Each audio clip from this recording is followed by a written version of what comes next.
2월 7일 정치배이 시작합니다. 대선 후보 등록이 일주일 앞으로 다가오면서 야권 단일화 논의도 불붙고 있습니다. 국민의힘 윤석열 후보는 단일화를 배제할 이유가 없다며 후보 둘이 결정할 일이라고 했는데요. 윤석열, 안철수 후보가 1대1 담판에 나설 수 있다는 예상도 나옵니다. 반면 안 후보가 이번엔 철수하지 않을 거란 전망도 많은데 이준석 국민의힘 대표는 단일화는 2, 3등이 하는 거라며 매우 위험한 시도라고 했습니다. 민주당 이재명 후보의 부인 김혜경 씨의 과잉 의전 논란이 여전히 뜨겁습니다. 국민의힘은 배우자뿐 아니라 후보 본인도 문제라며 후보직에서 물러나라고 했는데요. 공개 일정을 중단한 김 씨가 직접 사과에 나설 거란 얘기도 나옵니다. 민주당은 제보자의 신뢰성을 문제 삼으며 김 씨에 대한 지원에도 나섰는데 송영길 대표는 저도 아플 때 비서가 약을 사다 줄 때가 있다고 했습니다. 김종인 전 국민의힘 총괄선대위원장이 어젯밤 이재명 후보와 비공개 만남을 가졌습니다. 민주당은 김 전 위원장과의 회동 자체가 중도층 결집에 도움이 될 거라 보고 있는데요. 윤석열 후보는 김종인 전 위원장을 담을 그릇이 안 된다고도 했습니다. 다만 김 전 위원장은 오늘 잡담을 한 거라며 확대 해석을 경계했습니다. 오늘 준비한 소식 많습니다. 들어가서 본격적으로 정치부의 문을 열겠습니다.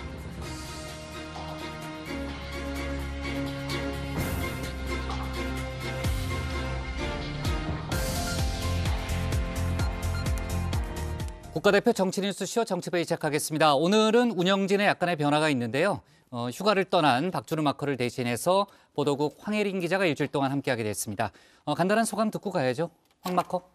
네, 열심히 잘하고 가겠습니다. 네, 처음 아니잖아요.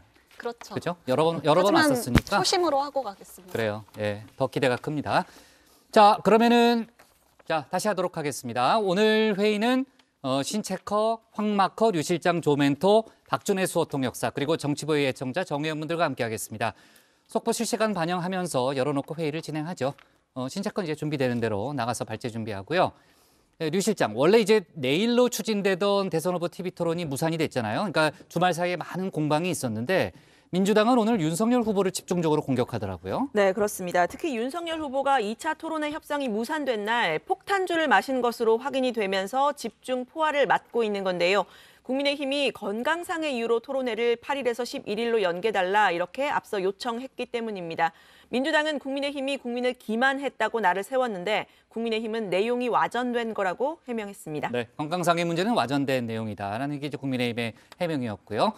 조금 전에 이제 허경영 후보가 3번째 방송금지 가처분 신청을 냈다는 소식도 있더라고요. 네, 그렇습니다. 허경영 후보는 오는 11일로 예상되는 사자 후보 2차 토론을 금지해달라면서 오늘 3번째 가처분 신청을 했습니다. 허 후보가 첫 번째 냈던 방송금지 가처분은 기각이 됐죠. 지난 3일 두 번째 가처분은 신문 기일이 잡히지 않아서 당일 사자 토론이 그대로 진행이 됐었습니다. 네. 자, 좋습니다. 그나저나 이제 코로나 상황이 매우 안 좋은데 잠시 후에 뉴스픽에서 자세히 다뤄보도록 하겠습니다. 그럼 신혜원의 뉴스픽 5부터 오늘의 정치부회의 출발하겠습니다.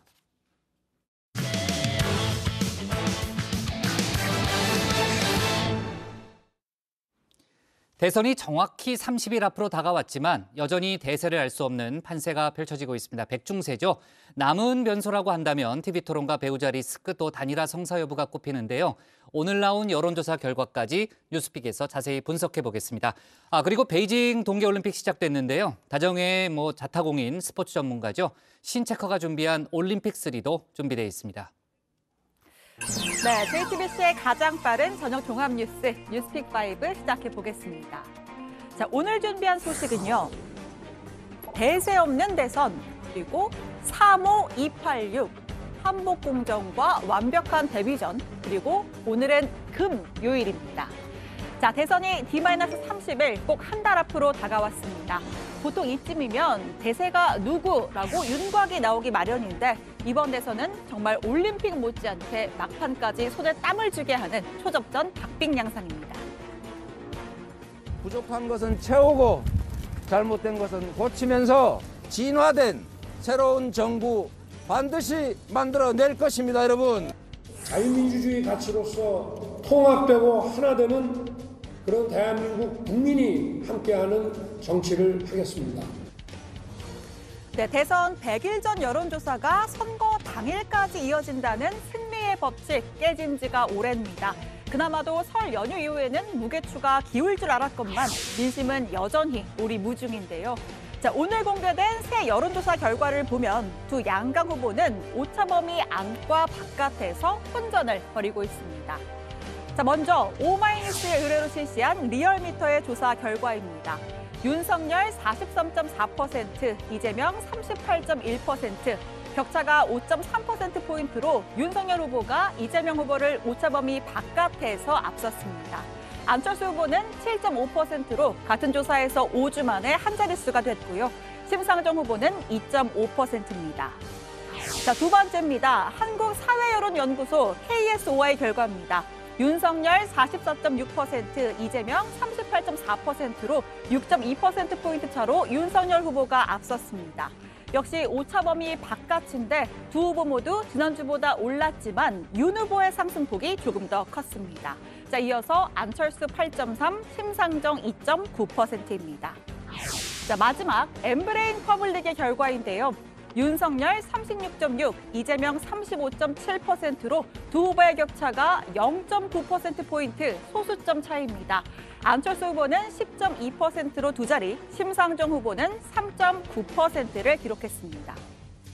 자, 이 세 결과를 종합해보면 백중세 속에서 윤석열 후보가 약간의 우위를 점하는 형국인데요. 자, 이른바 정권 심판론의 덕을 좀 봤다는 분석입니다. 차기 대선 성격에 대한 질문에 응답자 과반인 52.3%가 정권 심판론을 택했고요. 38.5%가 정권 재창출이라고 답변했습니다. 그런다고 그래서 반성하거나 개전의 정이 없기 때문에 답은 정권 교체밖에 없다고 생각합니다.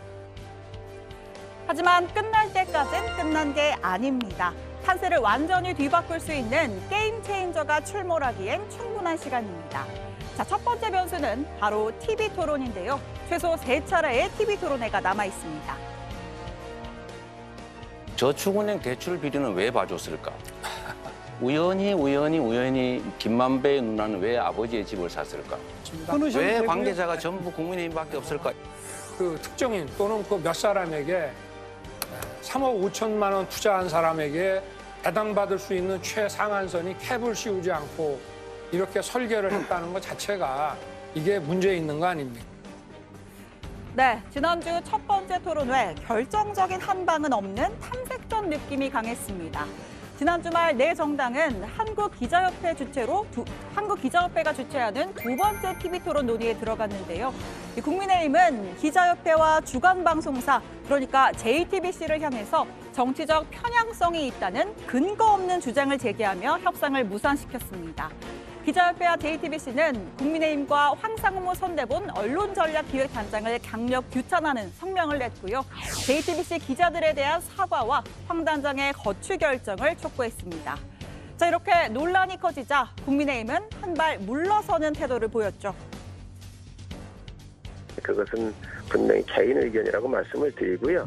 또 저희 당의 공식적인 입장이거나 후보의 그런 의견이 아니기 때문에 제가 그 부분에 대해서는 기자협회장님한테 분명히 말씀을 드렸다는 말씀을 드립니다. 결과적으로 8인 토론은 최종 무산됐습니다. 국민의힘은 11일, 그러니까 오는 금요일에 4자 토론을 열자는 입장인데요. 현재 기자협회가 종편 4사와 보도채널 2사까지 도합 6개 방송사가 공동 주최하는 안을 놓고 논의 중입니다. 자, 그러자 이번에는 민주당이 왜 하필 11이냐를 문제 삼고 나섰습니다.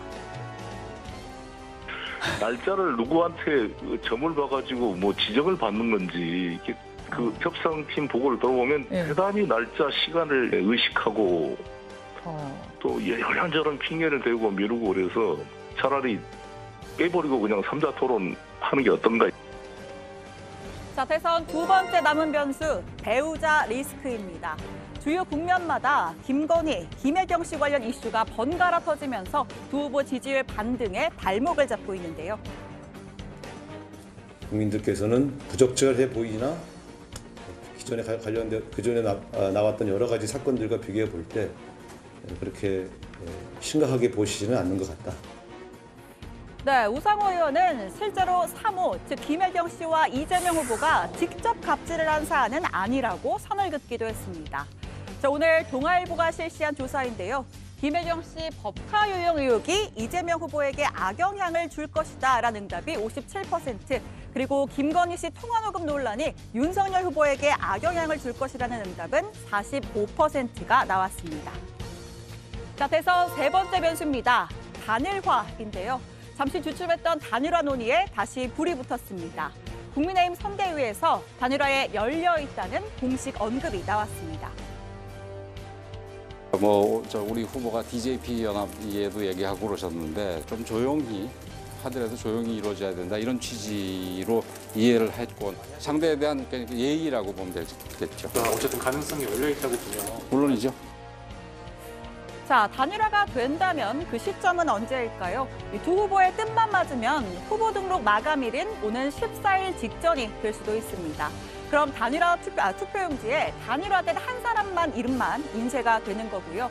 만약 투표용지를 인쇄하는 27일까지 이루어진다면 이름 옆에 사퇴 표시가 남게 됩니다.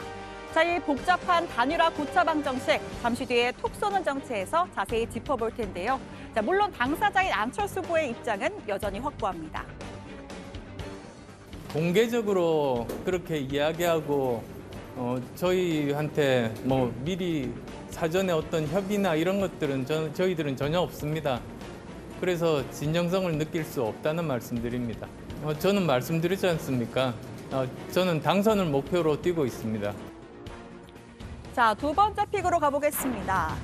35286입니다.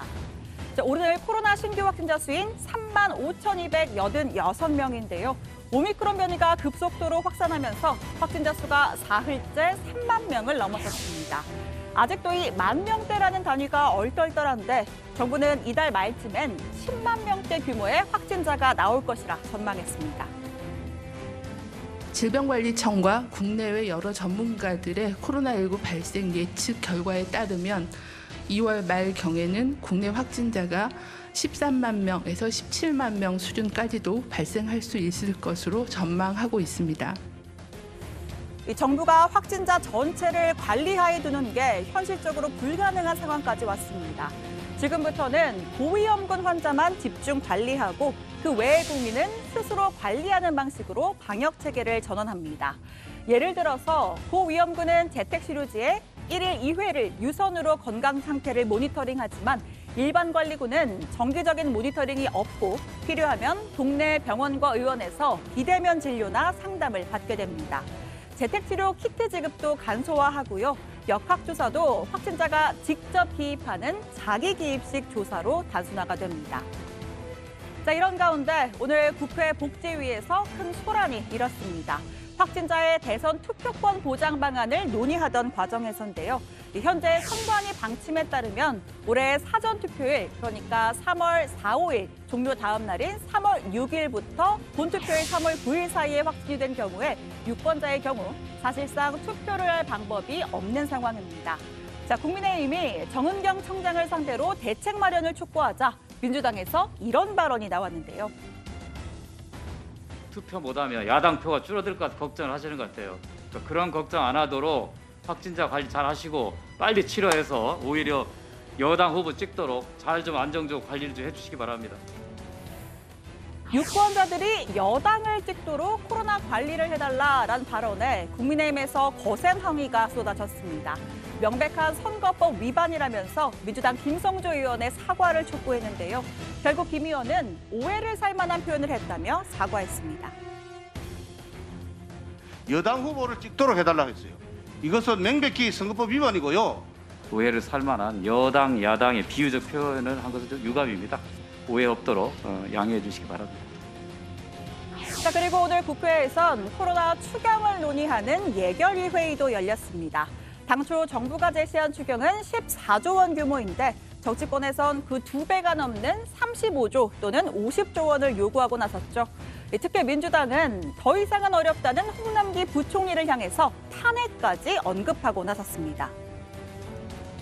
국회가 합의해도 응하지 않겠다고 하는 홍남기 부총리의 태도는 민주주의 제도 자체를 부정하는 일종의 폭거라고 생각됩니다. 오늘 예결위에서도 당정 간의 팽팽한 긴장감이 흘렀습니다. 민주당은 홍남기 부총리를 향해서 말이 잘못 나온 것 아니냐, 아직도 증액을 반대하느냐 되물었죠. 자, 과거에 당의 압박이 거세지면 입장을 굽혀서 홍백기라는 별명으로도 불렸던 홍남기 부총리, 이번만큼은 물러설 생각이 없어 보입니다. 여야가 합의했으니까 무조건 받아들이라는 건 무책임한 행동이라고 날을 세웠죠. 가지고 민주주의 자체를 부정한다고 지적을 하셨는데요. 저는 잘 이해를 못하겠습니다. 적으로 여야가 합의해서 그게 35조가 됐던 50조가 됐던 합의하면 받아들여라, 수용해라 하는 것은 저는 재정을 맡고 있는 입장에서 그걸 어떻게 당연히 받아들이겠습니까? 그러자 김부겸 총리가 중재자로 나섰습니다. 국회가 합의한다면 합리적 방안을 도출해 보겠다면서 증액 가능성을 열어뒀는데요. 다만 과도한 국채 발행은 국가 채무 증가와 금리 그리고 물가에 영향을 준다면서 적정한 수준에서 조율해야 한다는 뜻을 밝혔습니다. 국민의 대표기관인 국회에서 소위 그런 다양한 방법을 제안하는데 저희들이 그걸 모르는 체 할 수는 없지 않겠습니까? 자, 지금부터는요, 지난 도쿄올림픽에 이어서 돌아온 올림픽3 시간입니다. 언제나 뉴스픽은 신체커, 올림픽은 신토토와 함께하는 거 알고 계시죠? 자, 지난주 개막한 베이징 동계올림픽 관련 3가지 소식을 준비했습니다. 올림픽3 첫 번째 소식, 한복 공정입니다.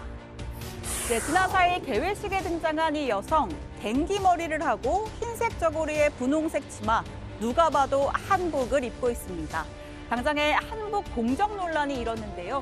국민적인 공분은 물론이고 정치권에서도 여야 할 것 없이 질타가 쏟아졌습니다. 다만 한복을 입고 개회식에 참석한 황희 문체부 장관은 공식적으로 항의할 계획은 없다는 입장을 밝혔죠. 양국 간에 모처럼 30년 만에 좋은 관계를 유지하고 양국의 자칫 오해가 불러일으킬 수 있을까 우려되는 부분입니다. 중국의 한복 공정 논란, 이번이 처음은 아닙니다. 국제무대에 한복을 중국 의상으로 등장시키는가 하면 지난해 BTS가 한복이 한국의 고유문화라는 인터뷰를 했는데 여기에도 딴지를 걸었습니다. 왜 정식 항의를 하지 않느냐란 비판에 대해서 황희 장관은 이럴 경우를 대비해서 내가 한복을 입고 간 것이다. 그 자체가 무언의 항의 표시가 된 것이라고 생각한다라는 추가 입장을 밝혔습니다. 네, 두 번째 올림픽3, 완벽한 데뷔전입니다. 영원한 피겨 여제 김연아 선수에 이어서 세계적인 피겨 스타가 탄생할 조짐입니다. 16살 최연소 선수인 러시아의 발리에바가 어제 첫 올림픽 피겨 단체전에서 완벽한 데뷔전을 치렀는데요.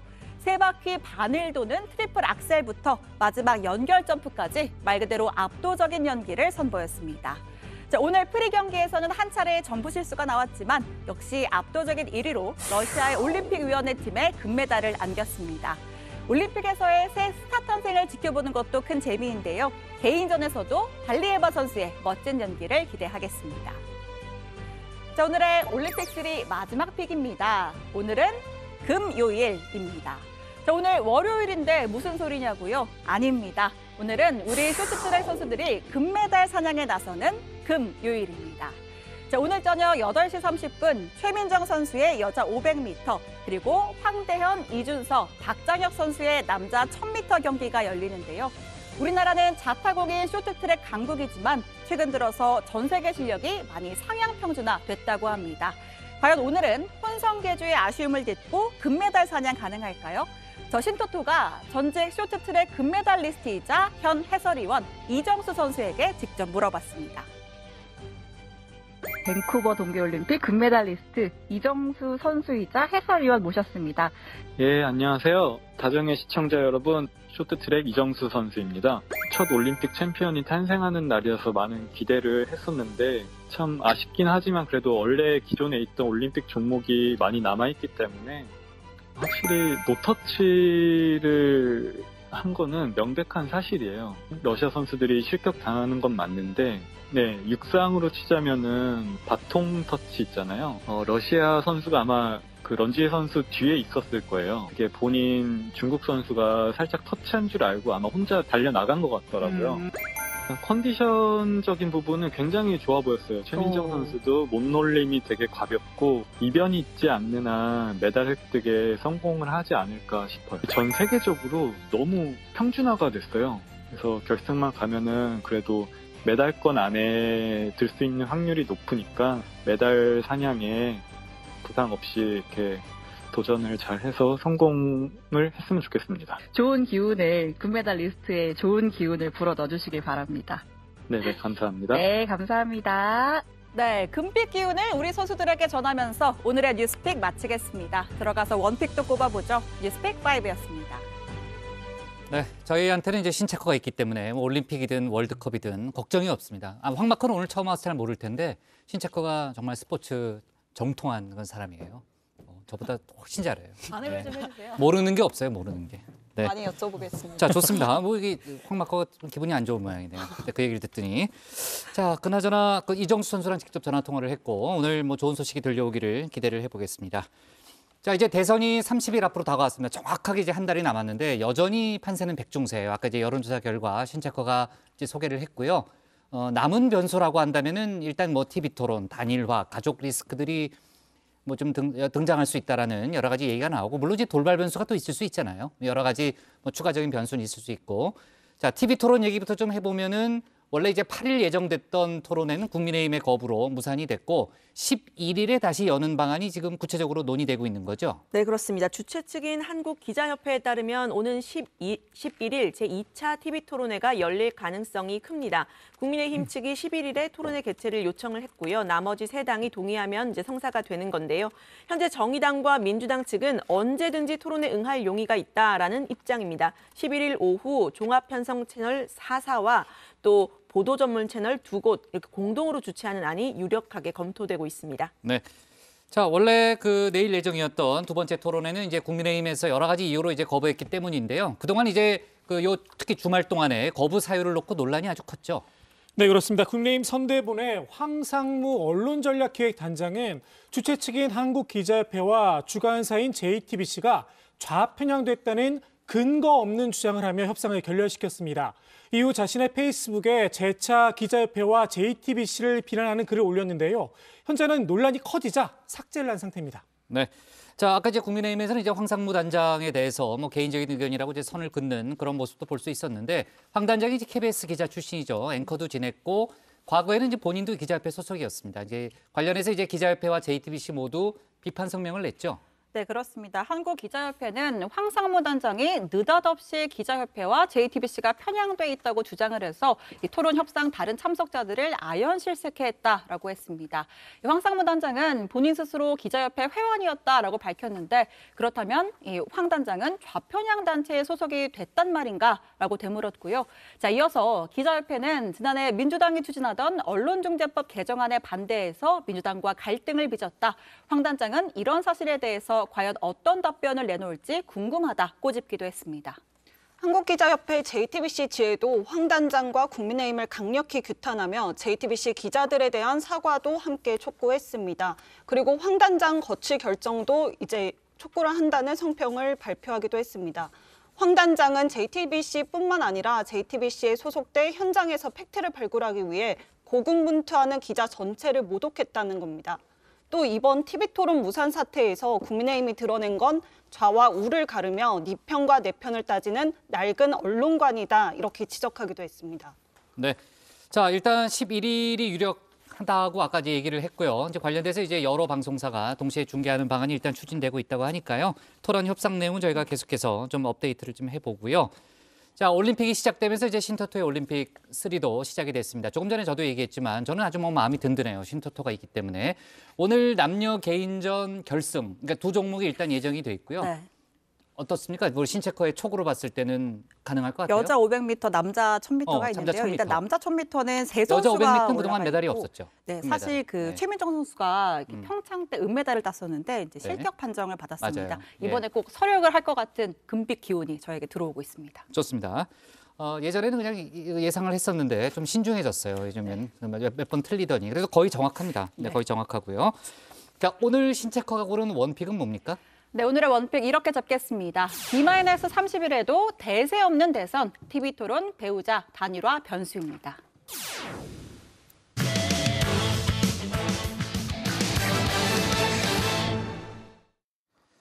지금부터 대선 소식 차례로 짚어보겠습니다. 주말 동안 민주당 이재명 후보는 부산, 울산, 경남, 그러니까 PK 지역을, 또 국민의힘 윤석열 후보는 제주와 호남 지역을 방문했죠.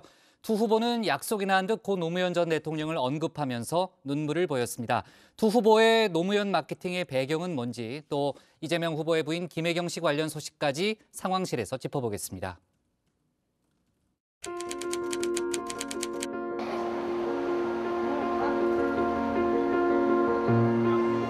조금 전 9시 30분경 돌아가셨습니다. 대통령께서는 가족들 앞으로 짧은 유서를 남기셨습니다.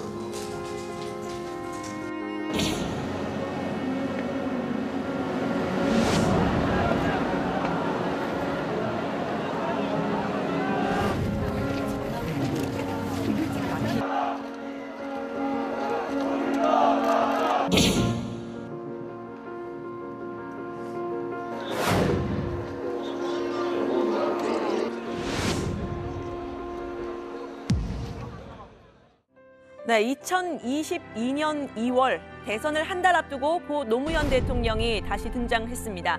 여야 대선 후보들이 앞다투어서 노 전 대통령을 계승하겠다 하고 나선 겁니다. 민주당 이재명 후보는 주말에 김해 봉하마을을 찾았죠. 묘역을 참배하면서 눈물을 보였습니다.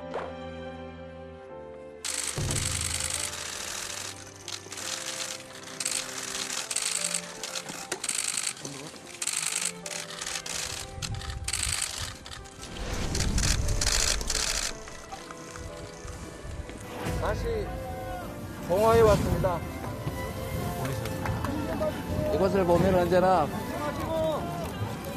그 참혹했던 순간을 잊어버리기가 어렵습니다. 한치과 특권이 없는 사람 사는 세상을 여러분도 기다리시죠? 사람 사는 세상을 만드는 꿈은 노무현의 꿈이었고 문재인의 꿈이고 그리고 저 이재명의 영원한 꿈입니다, 여러분.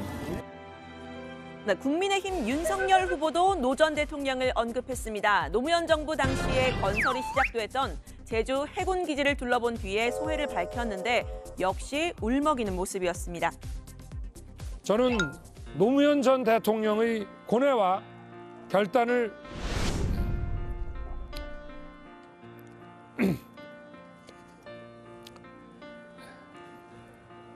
가슴에 새깁니다.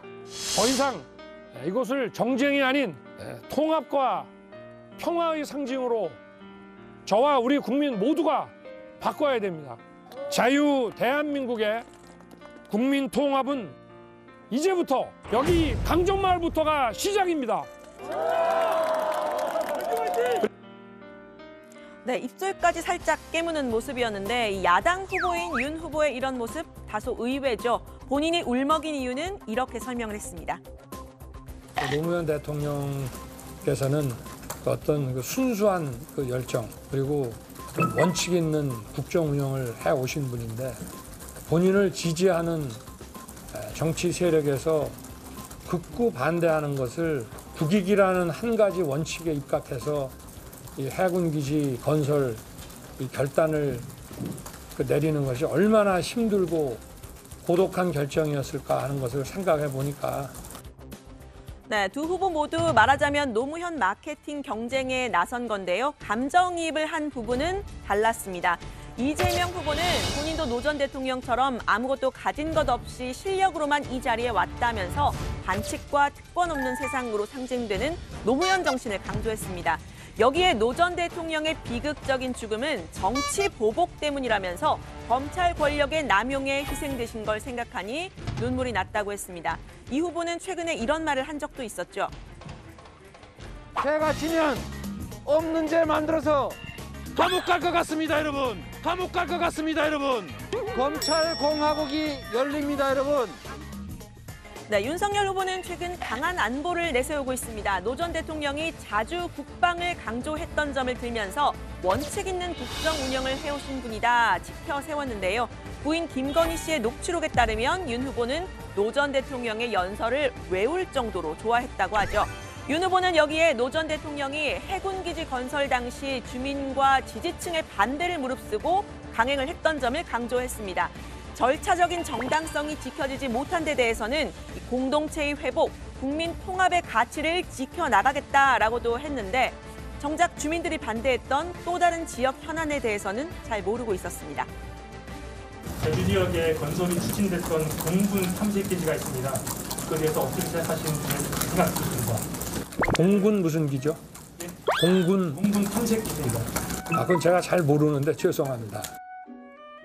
네, 두 후보가 노 전 대통령을 소환하려는 이유 명백합니다. 이 후보의 경우에는 전통적인 민주당 지지층, 그러니까 친노, 친문 세력을 겨냥해서 원팀을 강조한 거고요. 또 민주당 대선 후보로서는 당연한 행보라고 할 수 있을 듯합니다. 그런데 욕심이 좀 과했을까요? 노 전 대통령의 성대모사로 이 후보를 지지한다는 동영상을 민주당 공식 유튜브 계정에 올렸는데 비판을 받고 내려야 했습니다. 국민 여러분, 믿습니다. 믿고요. 두 번 생각해도 이재명이고요. 감사합니다. 네, 민주당은 당이 아니라 지지자가 만든 걸 올렸다 이렇게 해명을 했는데요. 송영길 대표가 직접 해당 게시물을 올린 본부를 경고 조치하겠다고 했습니다. 고인이 된 노 전 대통령을 선거에 과도하게 이용한다 이런 비판을 당 안팎에서 받은 겁니다. 반면에 일부 친문 세력 내에서는 윤 후보에 대한 우호적인 목소리도 있다고 하는데요. 이런 웃지 못할 포스터도 인터넷상에서는 돌고 있습니다. 윤 후보의 노무현 마케팅, 이런 일부 이재명에게 마음 주지 못한 특히 PK 지역의 친노, 친문 세력을 겨냥했다 이런 분석이 나오는데요. 그런데 정작 일부 보수 세력은 또 윤 후보가 아니라 이 후보를 지지하는 집회를 열기도 했습니다. 이른바 태극기 부대의 일원들인데 박근혜 탄핵의 주범은 국민의힘이라는 현수막을 이렇게 손에 들었습니다. 이 후보는 찢어지게 가난한 환경에서 꽃피운 훌륭한 정치인이다 이렇게 추켜 세웠는데요. 박근혜 대통령을 45년 구형한 윤석열이 보수의 대권 후보가 웬 말인가? 가짜 보수를 무너뜨리기 위해 진영을 초월해 이재명 후보를 도와 역선택하기로 하였다. 네, 뭔가 기존의 정치 질서만으로는 설명하기가 좀 어려운 혼돈의 대선 모습입니다.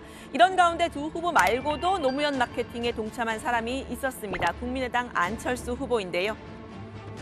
저는 부산 범천동에서 자라났습니다. 범천동 바로 옆이 범일동입니다. 바로 노무현 대통령께서 처음으로 국회의원에 당선된 곳입니다. 저는 부산 초량동에 있는 부산고등학교 출신입니다.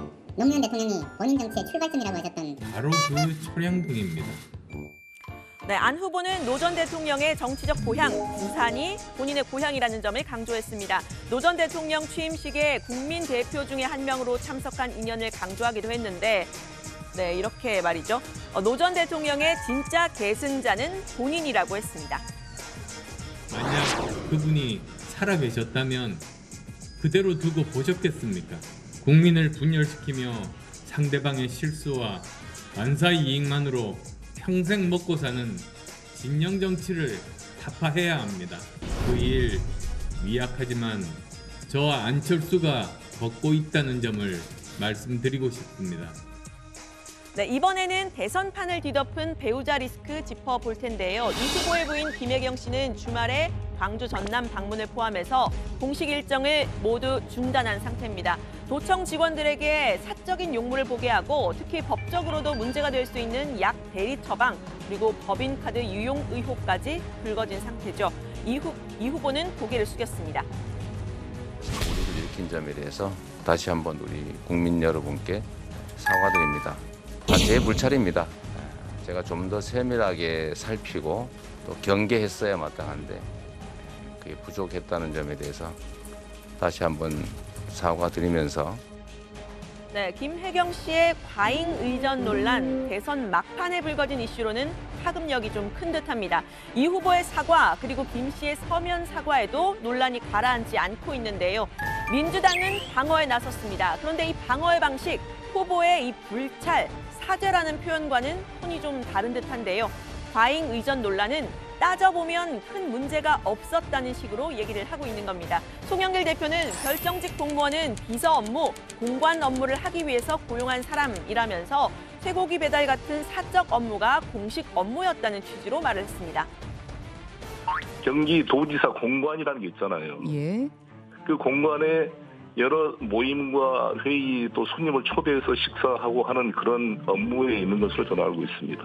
근데 초밥, 소고기 그것들이 그럼 손님 접대를 위한 거였다고 지금 확인하셨어요? 그런 내용을 저는 잘 모른다고 얘기해요. 저한테 그거 묻지 마시고. 네, 의료법 위반 소지가 있는 이 대리 처방 문제에 대해서는 본인도 아플 때는 비서가 약을 대신 사다 줄 때가 있다 이렇게 말을 했는데요. 일반 의약품은 그냥 약국에서 살 수가 있죠. 처방전이 필요한 약을 사는 것과는 절차가 엄연히 다릅니다. 이 사건을 제보한 7급 결정직 공무원 A씨의 행동에 정치적인 의도가 있다 이런 주장도 나왔습니다. 민주당 선대위의 현근택 대변인은 A씨가 공식적인 절차로 이의 제기를 하지 않고 일일이 녹취를 한 게 이해가 되지 않는다면서 공익 제보자로 인정할 수 없다는 취지로 말을 했습니다. 그 사람이 나한테 부당한 일을 시켜요.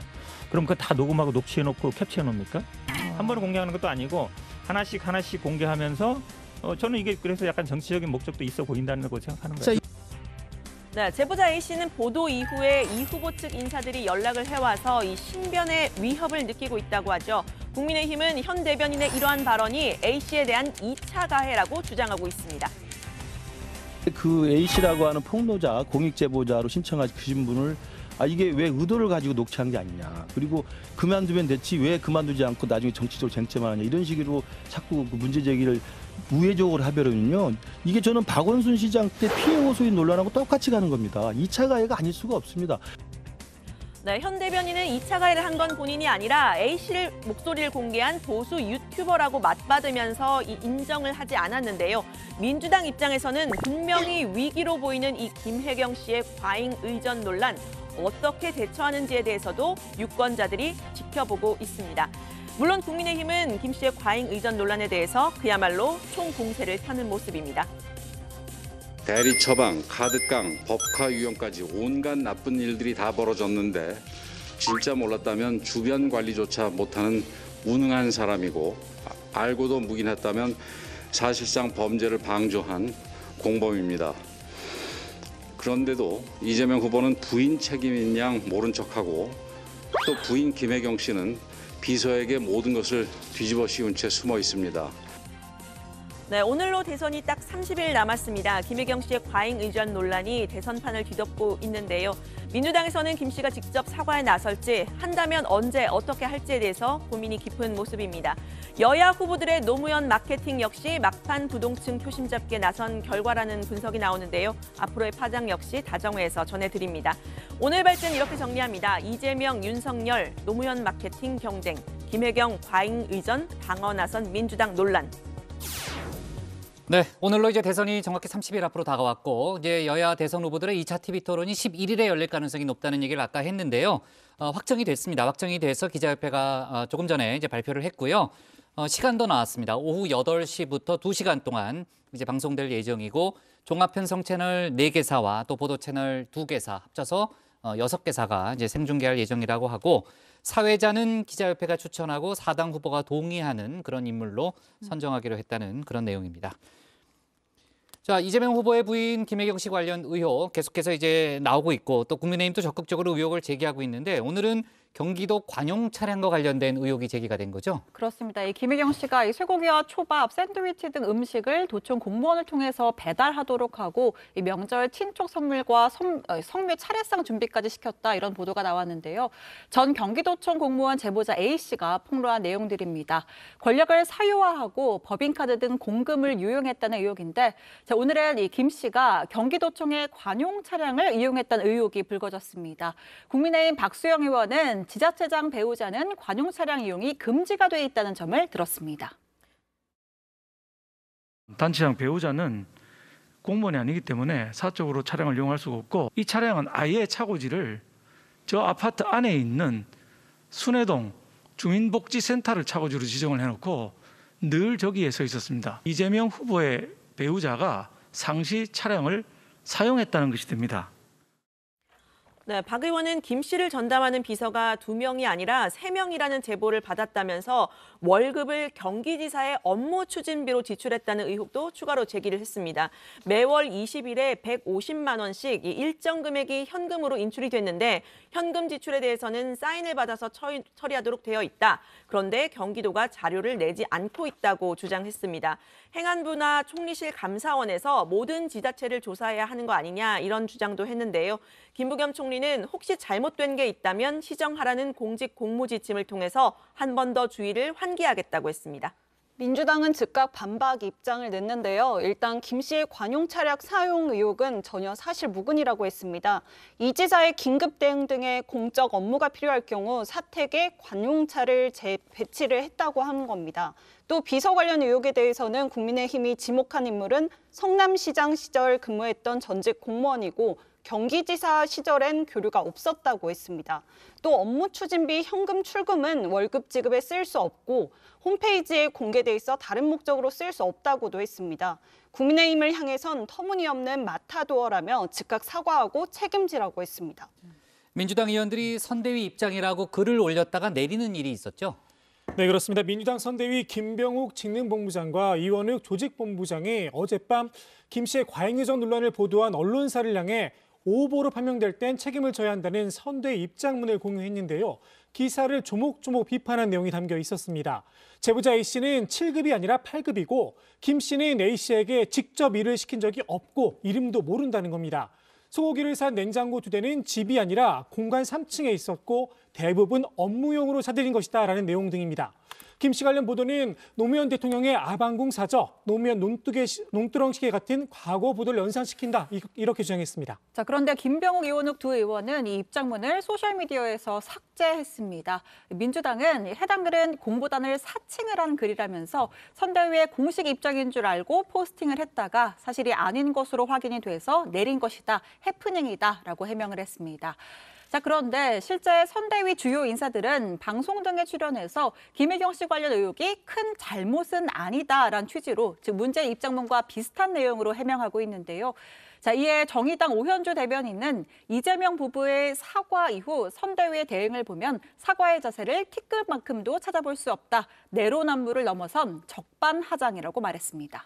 네, 국민의힘 윤석열 후보의 부인 김건희 씨 관련 의혹도 역시 계속해서 제기되고 있죠. 황마커. 네, 그렇습니다. 민주당 김의겸 의원이 무속 논란을 이어서 제기하고 있는데요. 김건희 씨에게 사죄와 점을 봐줬다는 무속인을 알게 됐다면서 화투 신명이란 이름을 쓰는 분이라고 했습니다. 김건희 씨는 이 무속인에게 윤석열 후보의 이름과 사주를 가져가 검찰총장까지 될 것 같으냐, 검찰총장은 돼야 내 사업에 도움이 되지 않겠냐 등을 물었다고 합니다. 이 무속인은 김 씨가 나는 이 사람이 별론데 엄마가 좋아한다고 했다거나 김 씨가 새벽마다 전화를 해서 직원들 사주를 물었다고 말하기도 했는데 김 의원은 해당 영상을 이제 소셜미디어에 공개했다고 합니다. 국민의힘 법률지원단은 김 의원을 고발할 방침이라고 밝혔습니다. 네. 자, 오늘 발제, 상황실 발제 이렇게 정리하겠습니다. 이재명, 윤석열, 노무현 마케팅 경쟁. 김혜경 과잉의전, 방어나선 민주당 논란으로 제목을 잡겠습니다. 다음은 조익신 멘토의 톡쏘는 정치로 가겠습니다.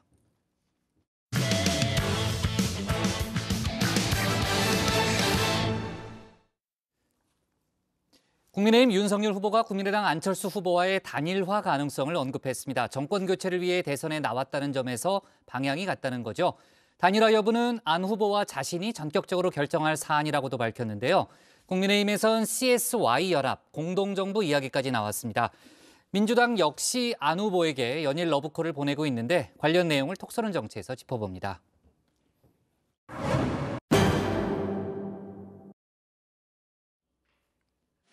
이제 때가 됐다. 국민의힘이 후보 단일화론에 불을 당겼습니다. 선대위에서 정책을 총괄하고 있죠. 원희룡 정책본부장이 총대를 맸는데요. 초박빙 대선에서 승리하려면 국민의당 안철수 후보와 단일화를 해야 한다는 겁니다. 구체적인 데드라인도 제시했습니다.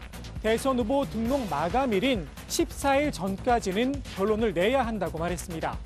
각자 후보 등록 이후엔 단일화가 더 어려워진다는 겁니다. 원 본부장이 물꼬를 트자 국민의힘 여기저기서 단일화론에 힘을 싣는 이른바 유력관들의 목소리가 흘러나왔는데요. 단일화에 공감하는 의원들이 꽤 있다. 단일화에 부정적인 이준석 대표 때문에 공개적으로 말을 못할 뿐이다 라고 말입니다. 실제로 국민일보가 국민의힘 의원들을 상대로 전수조사 결과를 발표했는데요.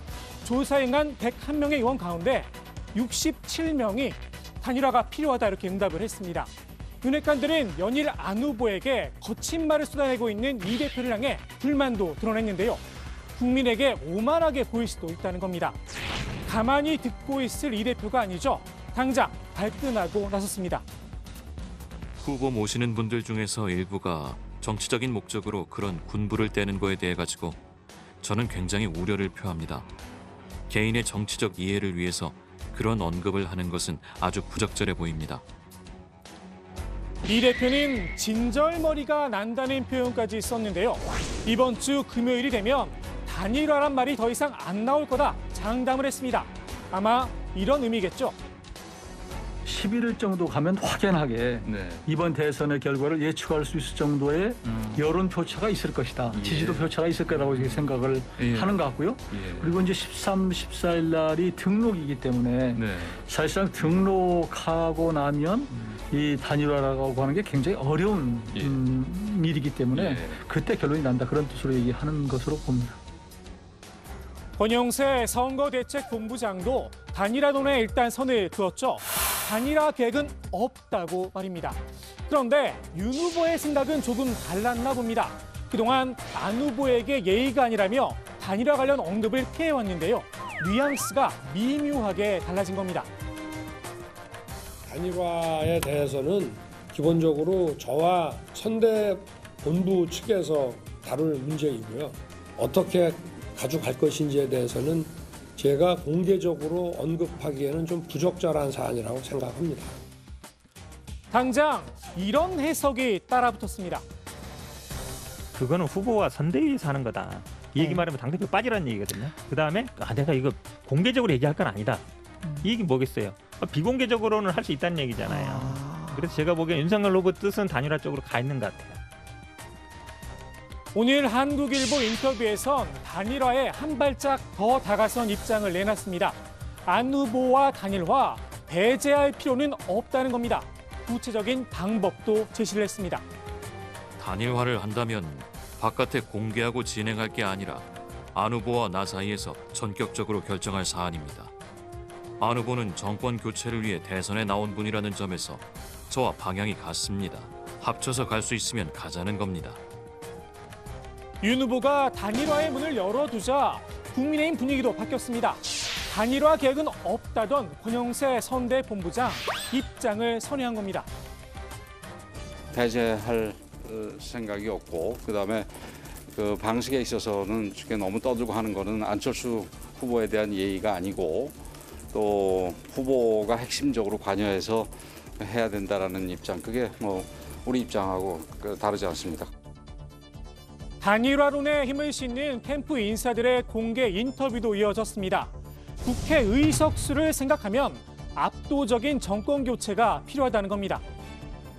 이기고 있어도 더 이기기 위해서 하는 게 필요하다고 보는데 확실하게 승리하기 위해서요. 그리고 지금 정권 교체를 원하는 분들의 어떤 절박감들이 그만큼 강하다는 얘기고요. 그리고 지금 국회 의석이 여당이 압도적으로 많잖아요. 이런 상황에서 이겨도 상당히 큰 표차로 이겨야지 국정을 안정적으로 끌어갈 수 있다라고 하는 측면에서 윤 후보 쪽이 이런 큰 포용력을 갖고 단일화를 해보겠다. 구체적인 단일화 방식도 거론이 됐습니다. 후보들끼리 만나 담판을 지어야 한다는 겁니다. 단일화 협상이 시작돼서 룰싸움에 들어가는 순간 양측 다 계속 피해를 보게 돼요. 왜냐하면 기싸움을 해야 되고 굉장히 세세한 부분까지 싸움을 해야 되고 굉장히 진흙탕 싸움 비슷하게 되거든요. 특히 이제 안철수 후보와의 단일화 룰싸움, 삭발 싸움이 굉장히 힘듭니다. 여론조사를 통한 단일화는 없다. 내부 방침도 정했다고 하는데요. 지지율을 근거로 들었습니다. 오늘 나온 여론조사 결과입니다. 윤 후보가 43.4%, 안 후보가 7.5%를 기록했는데요. 지지율 40% 안팎인 윤 후보와 한 자릿수인 안 후보가 어떻게 여론조사로 단일화를 추진하냐라는 겁니다. 결국 결론은 아름다운 단일화, 안 후보가 후보 자리를 양보하라는 이야기겠죠. 양보의 대가도 제시했습니다. DJP 연합 같은 공동정부를 꾸리자는 겁니다. 유럽 같은 경우 내각 책임제 국가여서 정부를 구성할 때 항상 정당 간에 연합을 합니다. 연립 정부를 구성하고 아주 당당하게 정책 협약서까지 공식적으로 계약서를 쓰듯이 쓰고 내각을 서로 나누고 이렇게 하거든요. 이 공동 정부나 연립 정부를 구성하는 노하우가 굉장히 오래된 경험이 있어요.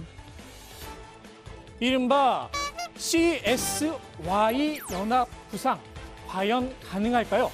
떡줄 사람 생각도 들어봐야겠죠. 단일화를 주장했던 안철수 후보의 완주 의사 아직까지는 확고한 듯합니다. 이번엔 투단화, 투표로 단일화론을 꺼내 들었습니다.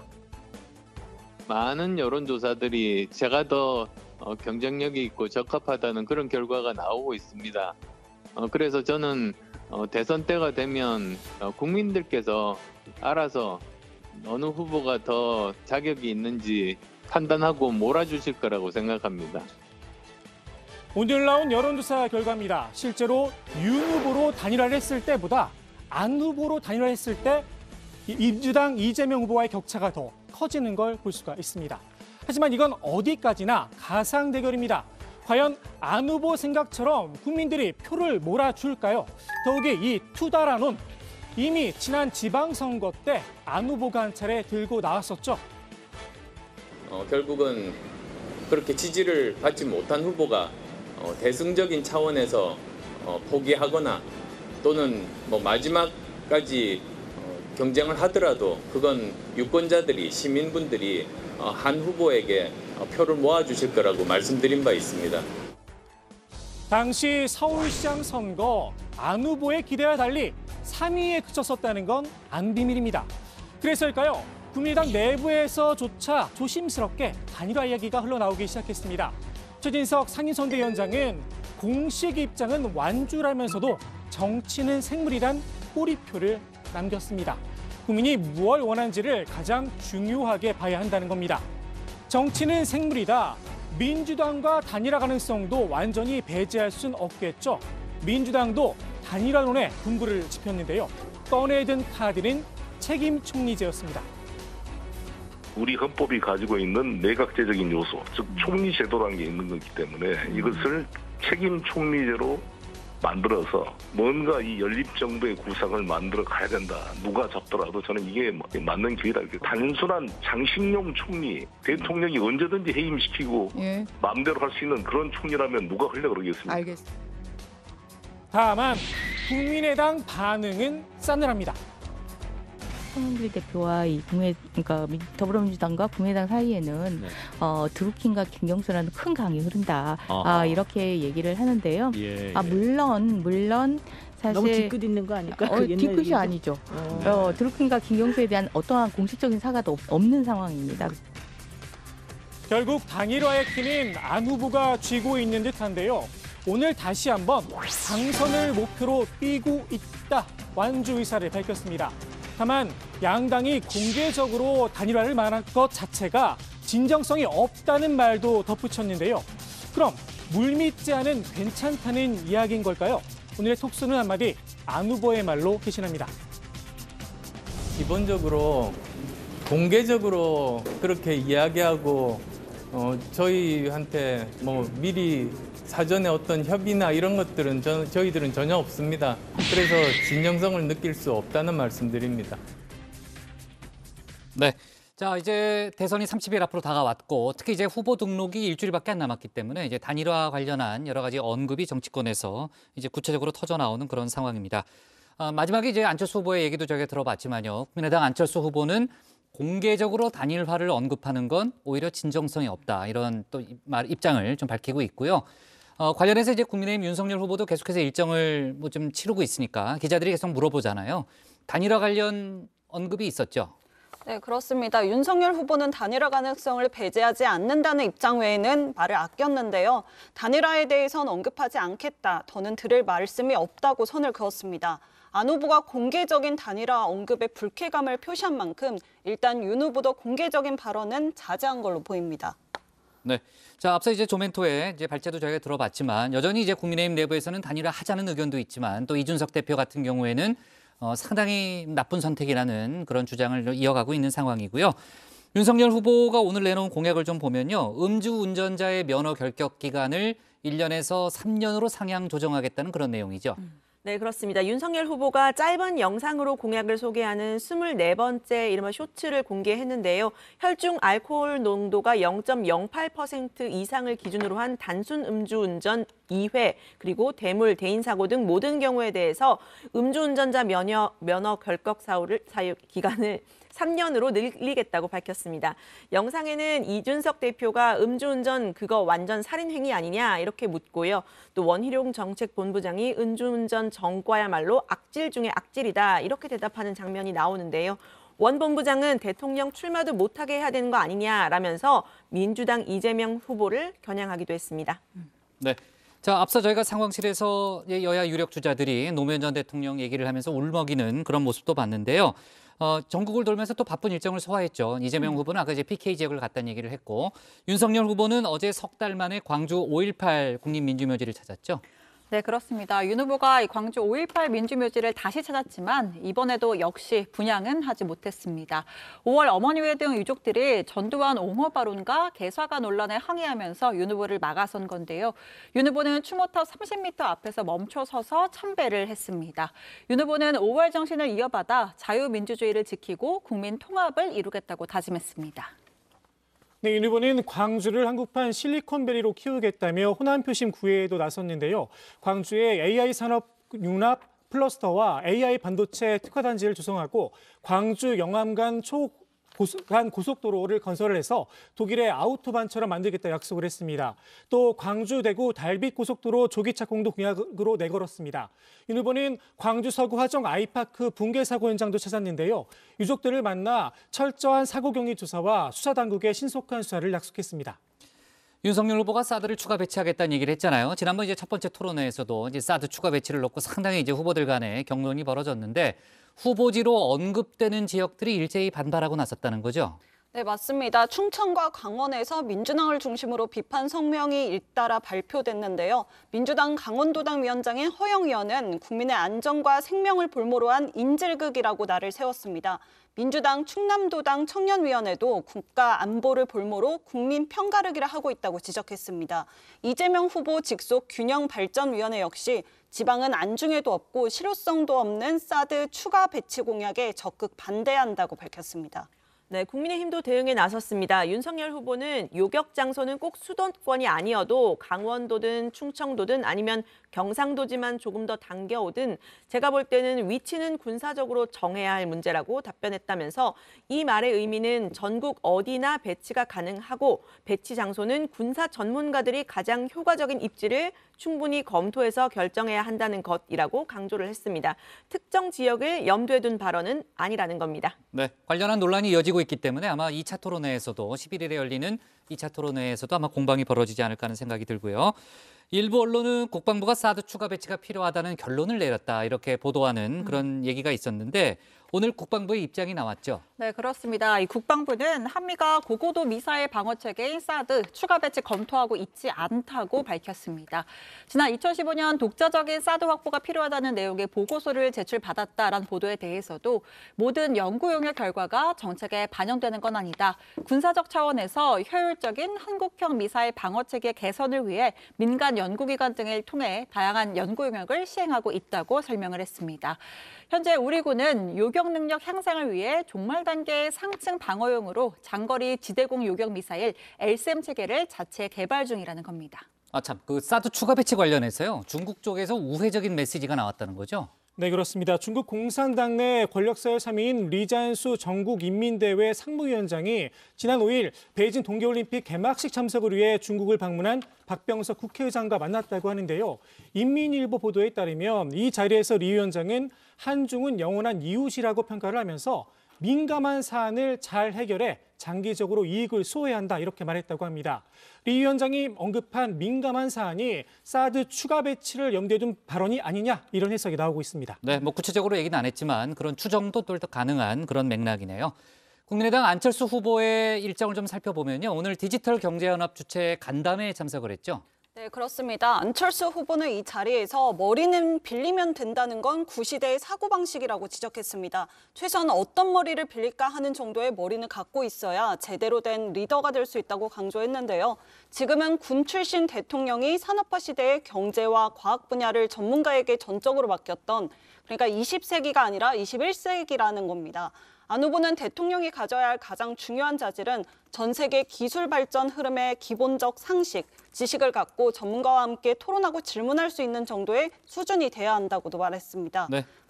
안철수 후보가 이제 과학기술 전문가라는 점을 내세우고 있는데 어떤 머리를 빌릴까 하는 정도의 머리는 있어야 한다라는 그런 주장을 또 새롭게 내놨네요. 자, 오늘의 톡쏘는 정치 이렇게 정리하겠습니다. 불붙은 단일화론, 유난 CSY 연합, 민주당도 책임 총리 러브콜로 제목을 잡겠습니다. 다음은 황혜린 마커의 주민입니다.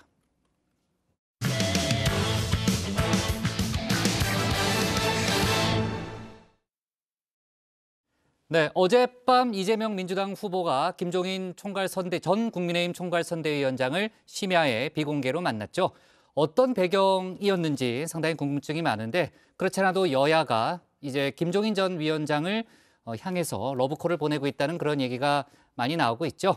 자, 관련한 얘기를 저희가 주민에서 짚어보겠습니다. 어떻게 이기는지가 아니고 왜 이겨야 하는지가 중요한 거지. 이기셔야 그 내일을 이룰 수 있는 거 아니겠습니까?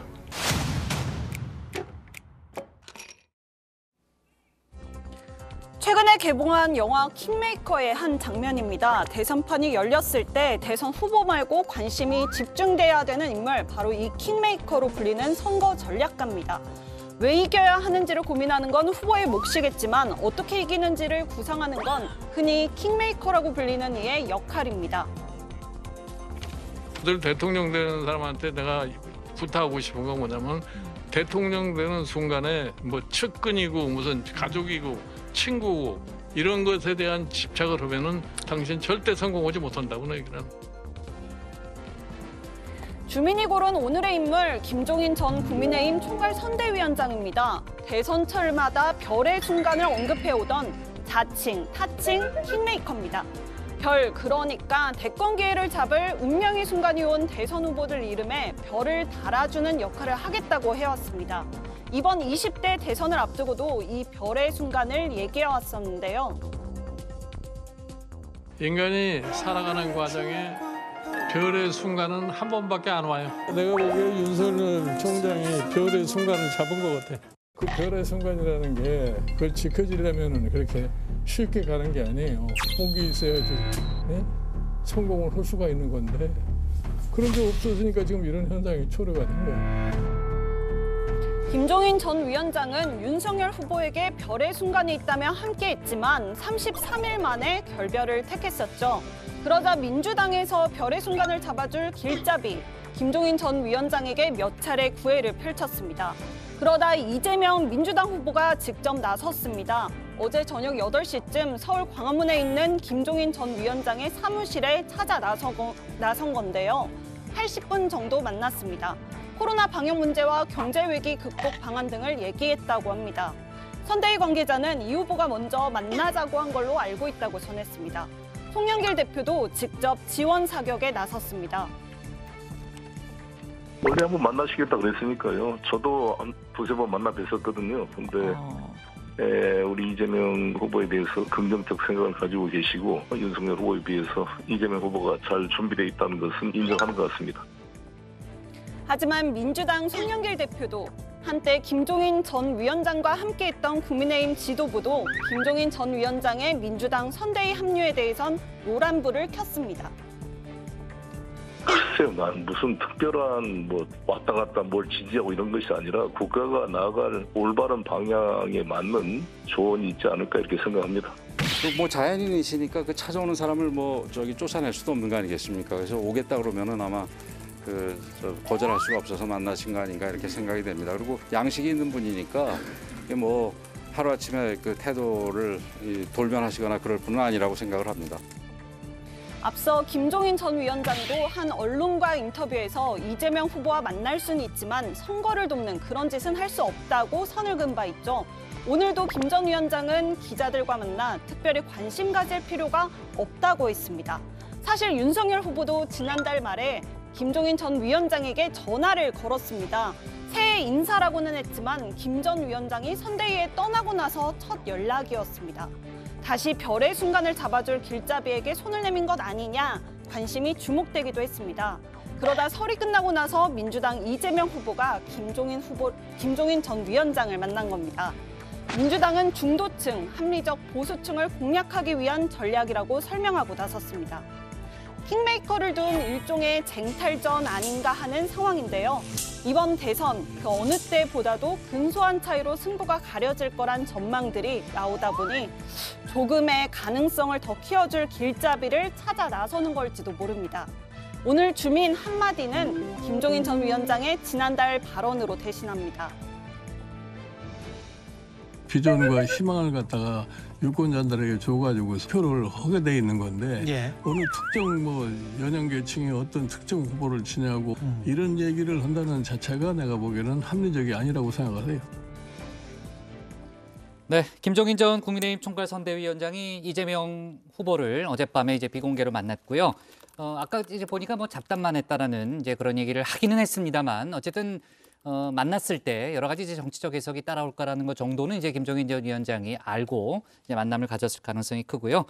자, 아무튼 이제 김종인 전 위원장의 향후 행보에도 관심이 쏠리는 건 어쩔 수 없죠. 이제 30일밖에 안 남았고 대선이 워낙 초박빙으로 흐르고 있기 때문에 지금 중도층 공략에 이제 상당히 사활을 걸고 있는 민주당 이재명 후보로서는 이제 김종인 전 위원장에게 한 번 더 러브콜을 보낸 게 아닌가 싶습니다.